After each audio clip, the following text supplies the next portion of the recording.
dishes with modern twists. That's the concept behind a nostalgia-driven cookbook from one viral internet creator. Yeah, joining us this morning, you've heard of me and Bobby McGee. Yeah. This is you and Bobby Hicks. It's right. And Bobby Hicks, first of all, you've got one of the best social media accounts out there. The focus is on fun, but also on retro recipes. So first of all, love your accounts. Thank you very much. So you came to cooking later in life. You self-admitted you came to it late. What turned you from someone who liked just, to have a recipe here and then to someone who is like, this is your whole life now? A lot of it kind of just came by an accidental discovery of a hyperfixation that I had about learning different things about history. I started this interest with cocktail recipes when I was a bartender in New York City, but it then evolved into food recipes as I was kind of learning about the history of things. And that's just the way my brain works. I just find a fixation and just run with it. But this one was something that I really, really stuck with because it's so important to me. Well, the history of our country is the history of the things we were eating. When you look at every one of these recipes, you've got kind of the background of why was this popular and how was it made then versus how we're going to make it now, which I think is totally fascinating.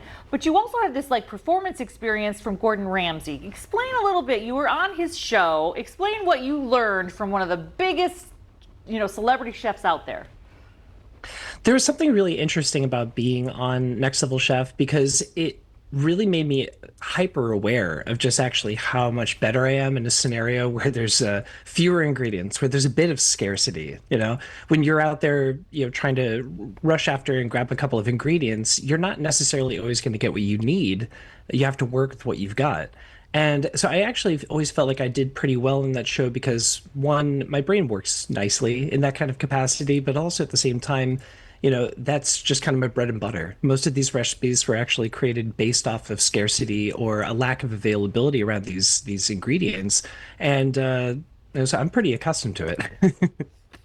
Here's the thing about Gordon Ramsay. So if you didn't see the show, he's pretty in your face, quite literally. He's kind of known for being blunt to the point and not really caring about your feelings. Did you have any of those interactions with him? He's also literally larger than life. The guy is way taller than most people think. But no, honestly, I was actually very, very fortunate. He was an incredibly supportive mentor. And he on the entire set, he was actually a very fatherly figure and just made sure everybody was taken care of and happy. Well, you are in the new generation, though, of celebrity/chefs, because you've got this whole social media thing that has built around what you're doing. We're going to do 2 of the drinks in the book, but before we get to that, what is your favorite recipe in the book? It's just so we don't miss it. Oh, I've got a bunch that I absolutely love, but I tell everybody you have to try the butterscotch bread pudding. It is easily just the most craveable thing in there. All those words are good words. Love those things.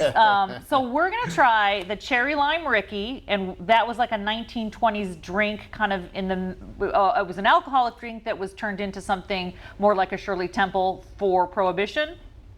Yeah, essentially the Ricky and a bunch of other kind of variative drinks, like an egg cream, for example. These were all kind of created based off of the necessity where vendors around New York City and other areas obviously had to find a way to make some money.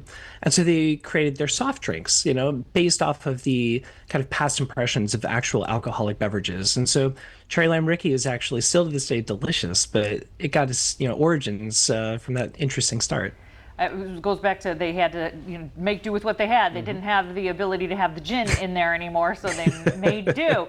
We're also going to make a catawba flip. I want to, though, before we get to the catawba flip, I want everyone to know, where can we get this cookbook, this gorgeous cookbook?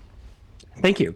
You can actually pick up that book pretty much anywhere where books are sold, or just even online if you don't necessarily have it at your local store. But I would always recommend people try to request this book sent to their local bookstores. Your we local want to support indie small needs business. it. Absolutely, they need your help. And to follow you, make sure that everyone knows you're on Instagram, TikTok, and YouTube. Those are your three biggies.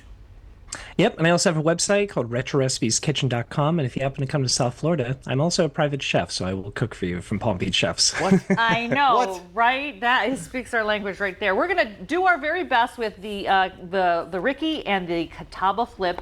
Thank you so much, and wish us all the best. Any advice as we go try to make these drinks?